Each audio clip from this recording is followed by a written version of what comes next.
Open 24 hours. Metal scrap buyer. Okay.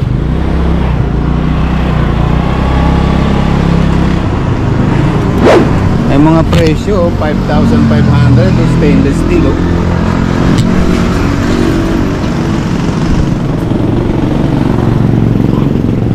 Tara, mayroon din barbecue grill, stainless steel material. Magkano kaya? Inquire tayo.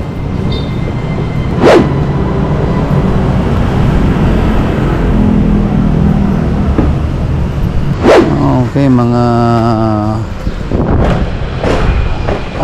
okay, may mga yero-yero din, oh.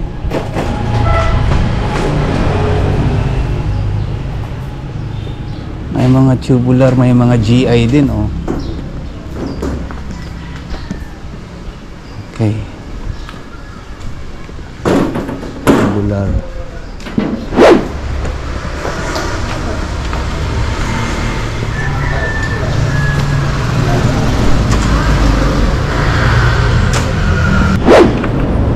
Daming anik-anik eh, oh. Mga bolt.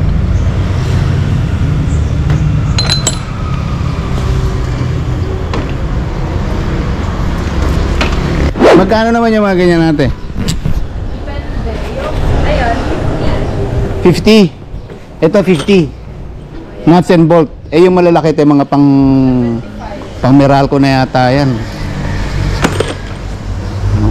Tommy.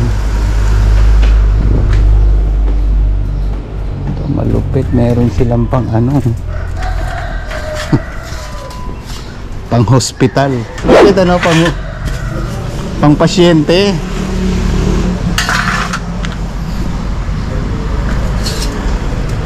Siyempre chicken business, yeah. Long span, yan yung mga presyo. And ito yung presyo ng kanilang tubular. Alright, and roof, long span, corrugated whatsoever. Grabe, oh, iba't ibang nuts, oh. Pero siyempre iba't iba presyo, pero mukhang legit na mas mura nga dito. Hindi ko na alam kung para saan yung mga yan. Basta mga heavy duty bolts and nuts, oh. So different kind of material and different kinds of anything, basta anything na gusto mo ipa-customize sa kanila, may mga presyo sila like this one. Ano ba to? Parang shelves yata, worth 4,000. Itong mga heavy duty na laga, mga pang kitchen to eh, no? So 18,000 yung halaga nito, yung ganitong klase. Lahat pala may presyo. So sila, kompleto sila ng anything na gusto mong ipafabricate, kompleto sila. Barbecue grill na ganito, 4,500 pesos. Ayun yung ganitong klaseng shelves is 9,500. Okay. More on shelves mga ganito. Ito mga pangano na to eh. Ano to, magkano? 16,000 pesos. Parang pang street food tables. Tapos yung mga ganito naman nila, walang presyo eh. Yan, oh. Pure stainless, ano? Ano presyo nito? Yung ganito naman kanilang ang tawag nito? Sink. 5K naman to.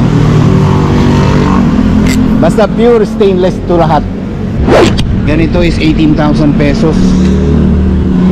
18,000 itong ganito kahaba. Laki nito, mga 1.5 meters yata to.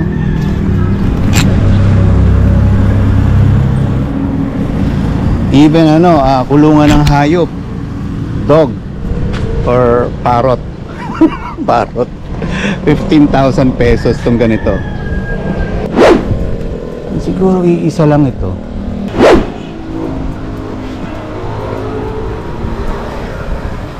Magandang araw po.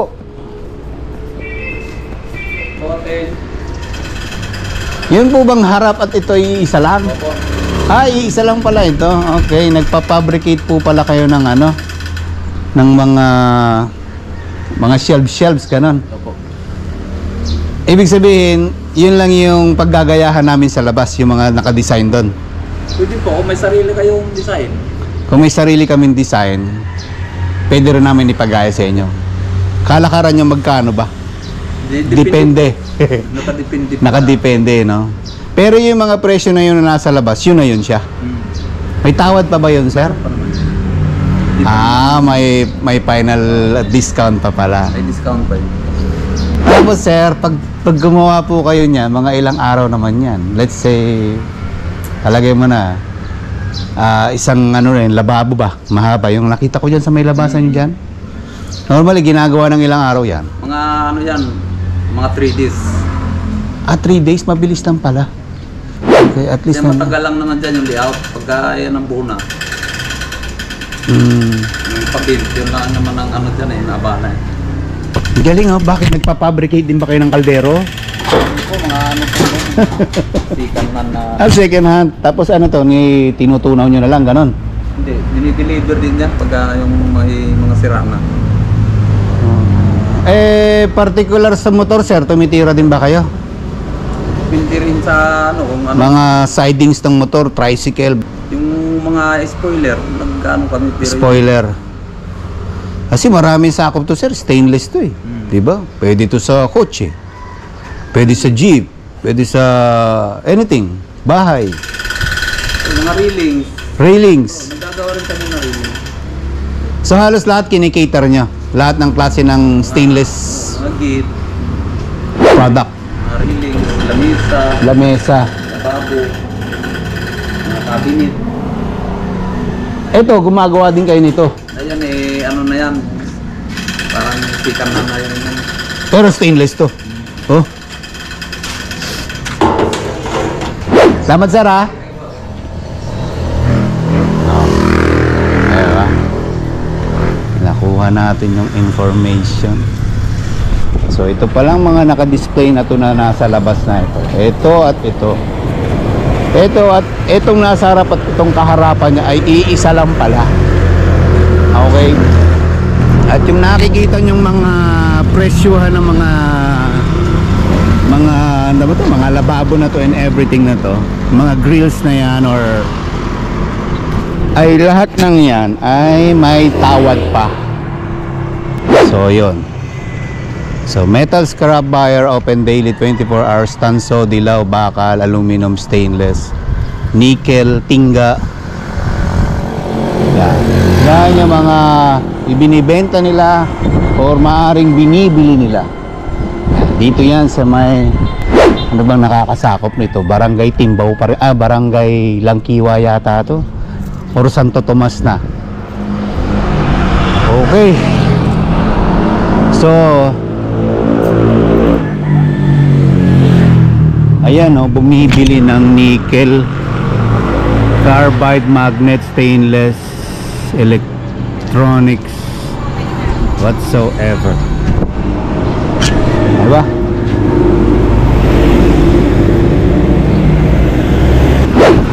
So yun guys, so nakakuha na naman tayo ng very informative topics all about stainless materials. Kung balak mo magpagawa ng cabinet, lababo, ng shelves, ng kahit anong gusto mong ipagawa, na gusto mong ipa-customize yan, dito yan sa may dito pala. Dito yan sa may Barangay Santo Tomas, Binyan, Laguna. Yan.